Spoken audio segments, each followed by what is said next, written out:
With the release of Breath of the Wild, we saw a lot of things changed in the traditional Zelda formula. From the move back to open-air exploration, akin to how the original Legend of Zelda was envisioned, to introducing a new system for weapons and armor. But one of the most significant changes was the dungeons.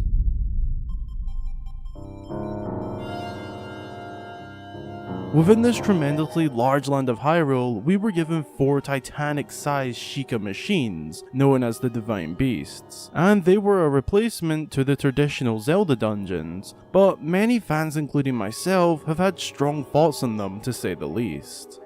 They have their goods and bads like everything in life, but ultimately, the thing that was removed, that being traditional dungeons, and the thing that filled in that void, the Divine Beasts, just didn't live up to expectations. They struggled to fill that void, if you will, and with the upcoming Breath of the Wild sequel currently being in the works, it's had me and many other fans thinking about where the developers will go with the dungeons. As Divine Beasts are 100% off the table here, as they wouldn't reuse the exact same dungeons, so I've been thinking about some possible ideas combined with developer notes and concepts from Breath of the Wild, to discuss how some real Zelda dungeons could work in the upcoming sequel. So, without further ado, here are my thoughts, feelings and or ideas on how real Zelda dungeons could work in the Breath of the Wild sequel.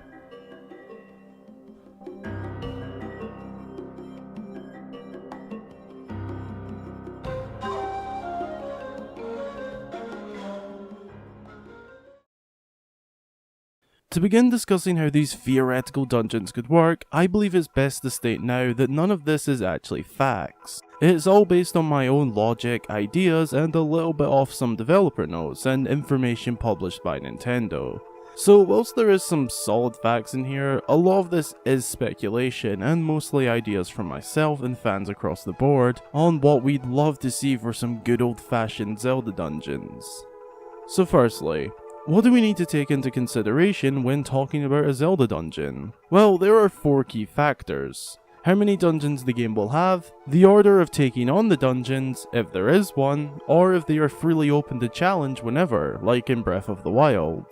There is also the themes of the dungeon, such as if the dungeon is a fortress of fire, like seen in Skyward Sword, or a temple deep below a lake, like the Lakebed Temple in Twilight Princess. And lastly, the rewards for completing the dungeons, as there would be no point in entering and completing dungeons if you weren't there to get something. A good example of this is how in Twilight Princess you were searching for the fused shadow pieces, and then eventually the shards of the Mirror of Twilight, a reason and reward for taking on the dungeon more or less. Of course, there are other things too, such as enemies, puzzles and music, but we will discuss that when the time comes. So firstly, how many dungeons should this game theoretically have? Well, from my past experiences with other installments to the series, I've always loved and thoroughly enjoyed the 9 dungeons that Ocarina of Time and Twilight Princess offered. In those games, we got 3 sort of starter dungeons, which were considered to be on the easier side and represented a certain point of the story. Ocarina of Time's being the child era of the game, and in Twilight Princess, the first 3 dungeons being the time of searching for the fused shadow pieces, and in both games, receiving the Master Sword after the first 3 dungeons. Long story short, I want around 9 dungeons give or take. Given the fact that the world of this game is 99% going to be open air again, I feel like 9 dungeons would work perfectly. Think about it like this. In Breath of the Wild, 9 dungeons wouldn't have worked whatsoever, as this is because we had the shrines in Breath, and they were basically mini dungeons scattered across the land, and we know the sequel to some degree will be in the same land of Hyrule, and the shrines have already been used, along with the fact that we may or may not be playing the sequel without Sheikah technology, based off the little footage in the trailer. So, 9 proper full action-packed dungeons would basically fill the void of not having small mini dungeons round every corner, being the shrines. Now that we have figured out the amount of dungeons, what about the order you complete them in? We know the world is going to be free and open air, so should there be some sort of system that will tell the player which order to play the game's dungeons in, or should we be allowed to play them in any order, like in Breath of the Wild? Well, this is where my own ideas start to come into this. Oh yes. If you know me and have seen some of my other videos like this one, you'll know I love myself an idea. Now, I have two ideas here. Firstly, what I think would work well is a sort of combination of both. In Ocarina of Time and Twilight Princess, we saw a total of 9 dungeons in each game. I want that sort of amount, give or take, to return, but as for the order of how you complete them, I want to see a sort of combination of the old linear style and the new open air style. So how I could see this working is akin to Ocarina of Time and Twilight Princess. You will have 3 opening dungeons, story-wise. These 3 dungeons are used to develop the beginning of the game's story. Granted, we don't actually know the story to the Breath of the Wild sequel yet, but you get the point. These 3 dungeons should be able to be taken on in whatever order your heart desires, along with the other 6. But the game will somewhat try to point you towards the first 3 story-wise.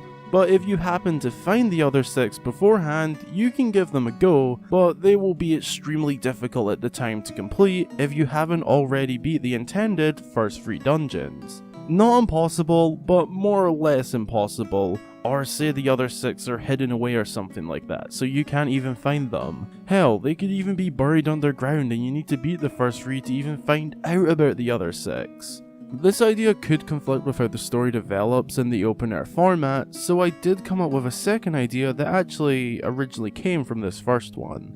So my second idea would be that all 9 dungeons are available from the get-go, but retain that factor of having an intended order, and making the dungeons that are intended for later in the game when you theoretically be stronger much harder to get into, to the point where they are almost impossible without beating the other dungeons. I could ramble about format ideas for a while, so I'll leave it at those 2 ideas for now, as they were my favourites. So we have gathered that in my opinion, we should have 9 total in-game dungeons, and be allowed to take them on for the most part in any order. But now for the nitty gritty of those dungeons. The themes and contents of each dungeon. Puzzles and enemies, and locations and themes. Anybody who has played a Zelda game that isn't Breath of the Wild will know about the themes of past dungeons. Scorching hot temples with volcanic lands around them, to ancient and eerie temples deep within forests with capabilities of turning the innocent adventurer into a monster. I'm going to make this loud and clear. We need themed dungeons to return. I don't even think saying that could be argued against, as it's simply a Zelda staple. To some degree, each Divine Beast in Breath of the Wild incorporated elements, but they were more in the build-up to gaining access to each beast.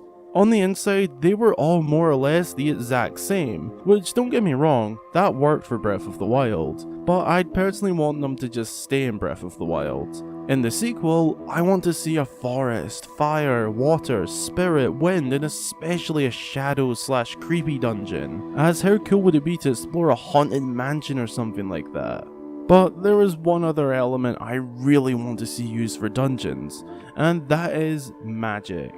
More specifically, some sort of Zonai magic.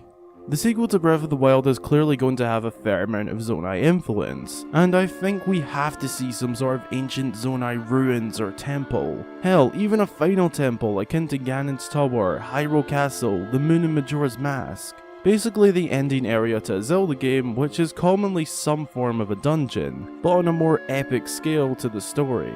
It's a bit of a shot in the dark considering we know next to nothing about the story, but ending off an epic and dark adventure within the ancient and decaying ruined temples of the Zonai would be so cool. As far as the contents of the dungeons go, we really need to see a step up in the enemies and puzzles department. The puzzles weren't as bad as the enemies in Breath, but I'm going to be very blunt here. The Divine Beasts in Breath of the Wild sucked in the enemy department. There was not one single situation where we came across a challenging enemy in my opinion. The most difficult it got was Guardian Scouts, and easy ones at that. Whatever happened to entering a room within a dungeon and having the doors behind you be sealed by bars, trapping you inside to face a daunting enemy? We were given a little bit too much open air to play within inside the Divine Beasts if you ask me. You could easily escape any enemy. It was so easy. The puzzles weren't too bad, as the mechanics for each beast were actually pretty clever, but if you took those mechanics away, then the puzzles wouldn't be much, if you ask me.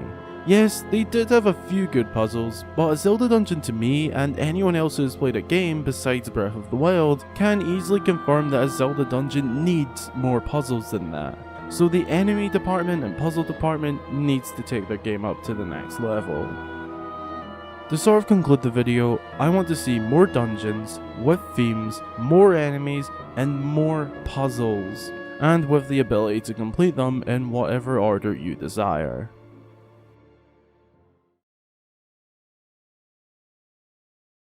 Thanks a ton for checking out the video. I really hope you enjoyed this one. What do you think about the dungeons and how they should work in the Breath of the Wild sequel? Be sure to let me know down below. Here are the people who managed to guess what this video would be based off the teaser I posted days prior to releasing the video. If you'd like to have your name featured at the end of one of my videos, then be sure to keep an eye out on my Twitter page, Discord server, or YouTube community tab for teasers for upcoming videos. A special thanks goes out to all of my amazing Patreon supporters. Your support truly means a lot to me. So special thanks to Hexovian, Leonarco1, Keitala, Karika, Saphira Sky, Daniel Kilman, Love13, Barky Doggo, Arlie Quinn, M, Chris Simpson, and Andrew. Your support really helps me to keep on making these videos, and again, thank you so much. Again, thanks for watching, and until the next time, I've been Hyrule Gamer.